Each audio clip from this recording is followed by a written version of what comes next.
नमस्ते दोस्तों, जोहार। मैं मिस्टर आप सभी का अभिषेक चक्रवर्ती यूट्यूब चैनल में हार्दिक स्वागत करता हूं। चलिए एक एक करके एमसीक्यू क्वेश्चन को सॉल्व करते हैं। जो पहली बार आए हैं इस चैनल को सब्सक्राइब कर लीजिए ताकि आगे की वीडियो की नोटिफिकेशन सबसे पहले आप तक पहुंचे। जल्दी से वीडियो को लाइक कीजिए, जमकर अपने सारे दोस्तों भी शेयर कीजिए। चलिए एक से लेकर क्वेश्चन नंबर 25 तक एक से एक इंपॉर्टेंट क्वेश्चन है, एक एक करके करते हैं जो आप सही पता है इंपॉर्टेंट क्वेश्चंस है। तो पहला क्वेश्चन आप लोग देख सकते हैं कि मध्ययुगीन यात्रियों का सरताज किस यात्री को कहा जाता है? तो आप सही पता है मार्को पोलो को। किनको? मार्को पोलो को। ऑप्शन जो 2 है वो करेक्ट आंसर है। आगे बढ़ते हैं लोग क्वेश्चन नंबर 2 की ओर। क्या पूछा गया है कि किस विदेशी यात्री ने भारतीय अध्ययन संबंधी बाधाओं का वर्णन किया है? तो इसका जो करेक्ट आंसर हो जाएगा दोस्तों, याद रखिएगा, अल-बिरूनी इज द करेक्ट आंसर। ठीक है, या पात्री हो गया, यात्री होगा। ठीक है, इसका करेक्ट आंसर हो जाएगा अल-बिरूनी। ठीक है, जो मोहम्मद गजनवी के साथ भारत आया था। किसके साथ आया? मोहम्मद गजनवी के साथ भारत आया था। ठीक है, आगे बढ़ते हैं हम लोग क्वेश्चन 3 की ओर। अल-बिरूनी ने किताब उल हिंद की रचना किस भाषा में की थी? तो किताब उल हिंद, जिसे तहकीक ए हिंद या भारत की खोज के नाम से भी जाना जाता है, इसे जो है अल-बिरूनी ने अरबी भाषा में किया था। किस भाषा में? अरबी भाषा में। ऑप्शन जो 1 है वो करेक्ट आंसर है। आगे बढ़ते हैं हम लोग क्वेश्चन 4 की ओर। ठीक है, अल-बिरूनी का जन्म कहां हुआ था? ठीक है, ऑप्शन जो है गलत है। आगे बढ़ते हैं, यही क्वेश्चन सेम क्वेश्चन 5 में देखने को मिलेगी कि अल-बिरूनी का जन्म कहां हुआ था। तो अल-बिरूनी का जो जन्म हुआ था वो ख्वारिज्म में हुआ था। ख्वारिज्म, जिनको अभी उज्बेकिस्तान के नाम से जाना जाता है। ठीक है, वहां अल-बिरूनी का जन्म हुआ था। आगे बढ़ते हैं हम लोग नेक्स्ट क्वेश्चन की ओर। क्वेश्चन नंबर 6, अल-बिरूनी किसके साथ भारत आया था? मैंने जस्ट बताया था मोहम्मद गजनवी के साथ। ठीक है, या मोहम्मद गजनी के साथ। ऑप्शन जो 1 है वो करेक्ट आंसर है। आगे बढ़ते हैं हम लोग क्वेश्चन नंबर 7 की ओर।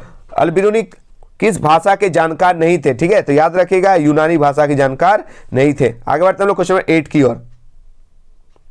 इब्न बतूता किस देश के निवासी थे? तो इब्न बतूता को याद कर लीजिएगा, किस देश के निवासी थे? अफ्रीका के मोरक्को देश के निवासी थे। ठीक है, ऑप्शन जो 2 है वो करेक्ट आंसर है। आगे बढ़ते हैं हम लोग नेक्स्ट क्वेश्चन की ओर। क्या पूछा गया?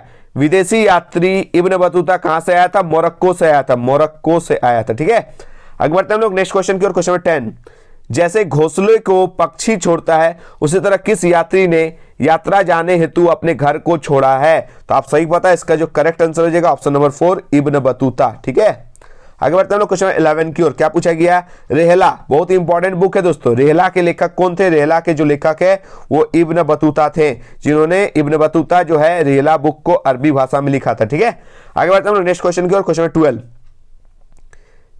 इब्न बतूता ने किस पुस्तक की रचना की थी? तो आप सही बता, रेहला। ऑप्शन जो 2 है वो करेक्ट आंसर हो जाएगा। ठीक है, आगे बढ़ते हैं लोग क्वेश्चन 13 की ओर। क्या पूछा गया? किताब उल रेहला या रेहला, ये नाम याद रखिएगा, इब्न बतूता के यात्रा वृत्तांत है। किनका?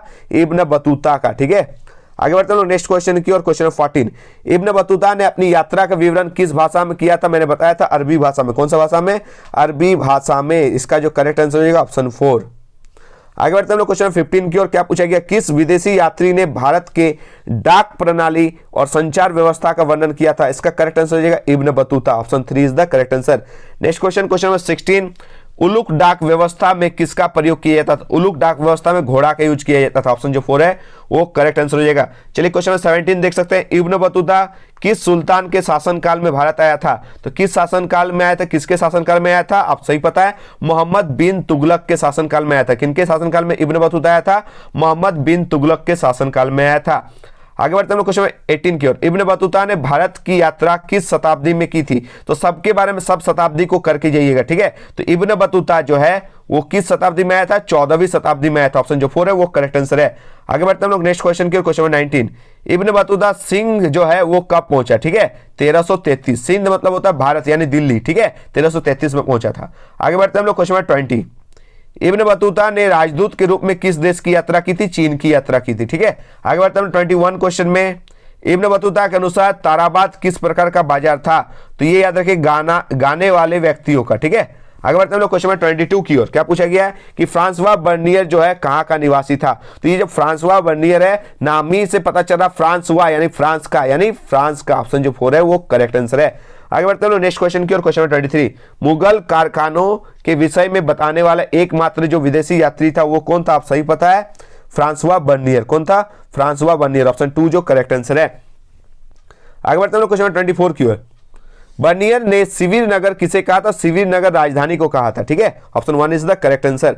आगे बढ़ते हैं क्वेश्चन 25। क्या पूछा गया क्वेश्चन 25 में कि लाहौर में एक 12 वर्षीय बालिका को जबरदस्ती सती बनाए जाने की मार्मिक घटना को आंखों देखा हाल किस विदेशी यात्री ने वर्णन किया था? तो आप सही बताया, फ्रांसवा बर्नियर। ऑप्शन जो 4 है वो करेक्ट आंसर है। चलिए आगे बढ़ते हैं। ये तो था टॉप 25 क्वेश्चंस। आप लोगों को एक चीज क्वेश्चंस बता देता हूं, ठीक है। याद रखिएगा, ये जो अल-बिरूनी है ये 11वीं शताब्दी में आया था भारत, ठीक है। क्वेश्चन पूछा जाएगा कि कौन कौन सी शताब्दी में भारत आया था।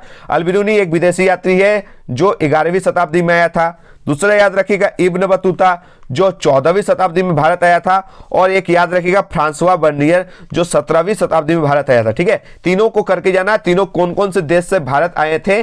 जो विदेशी यात्री है अल-बिरूनी 11वीं शताब्दी में भारत आया था, इब्न बतूता 14वीं शताब्दी में आया था और फ्रांसवा बर्नियर जो है वो 17वीं शताब्दी में आया था, ठीक है। कौन किसके साथ आया था, इन लोगों ने कौन कौन सा किताब लिखा था, यही इंपॉर्टेंट क्वेश्चन इस चैप्टर से बेसिकली पूछे जाते हैं, ठीक है। कैसा लगा ये वीडियो आप लोग कमेंट बॉक्स में जरूर बताइएगा। मिलते हैं एक नए वीडियो के साथ। धन्यवाद। जय हिंद। वंदे मातरम।